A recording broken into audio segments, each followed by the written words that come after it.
Hi. இன்னைக்கு சஞ்சனுக்கு evening medu vada செய்யலான்னு சொல்லிட்டு உளுந்து தான் ஊற வச்சுட்டு இருந்தேன்.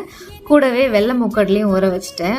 ஏன்னா டின்னருக்கு சப்பாத்தியும் வெள்ளை மூக்கடலை போட்டு குருமா பண்ணலான்னு சொல்லிட்டு. இன்னைக்கு ஒரு விஷயம் பேசலாமா?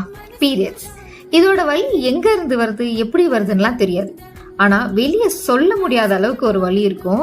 இந்த டைமில் நம்ம உடம்பை விட மனசு தான் ரொம்ப கஷ்டப்பட்டுட்டு இருக்கோம். ஏன்னா பீரியட்ஸ்னு சொன்னாலே நம்ம ஏதோ கொலை குத்தம் பண்ணிட்ட மாதிரி நம்மளை பார்ப்பாங்க. ஏதாவது ஸ்பெஷல் டேஸில் பீரியட்ஸ் வந்துடுச்சுன்னா அங்கே போக கூட நம்ம யோசிப்போம். இதை தொடாத, வரக்கூடாது, அதை தொடக்கூடாது, சாமி ஃபோட்டோ கிட்ட போகாத, செடிக்கிட்ட நிற்காத, உன் துணி செடியில் படாமல் பார்த்துக்கோ, இப்படி பல விஷயங்களை ஃபேஸ் பண்ணிட்டு தான் இருக்கும்.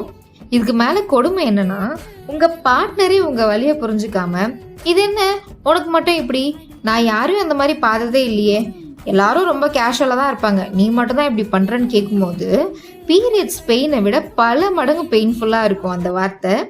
இந்த மாதிரி உடம்பு மனசும் கஷ்டப்பட்டுட்டு இருக்க நேரத்தில் ஒரு நல்ல ரெஸ்ட்டும் அண்டர்ஸ்டாண்டிங்கான பார்ட்னரோட ஹெல்ப்பும் கிடைச்சா எவ்வளோ நல்லாயிருக்கும்.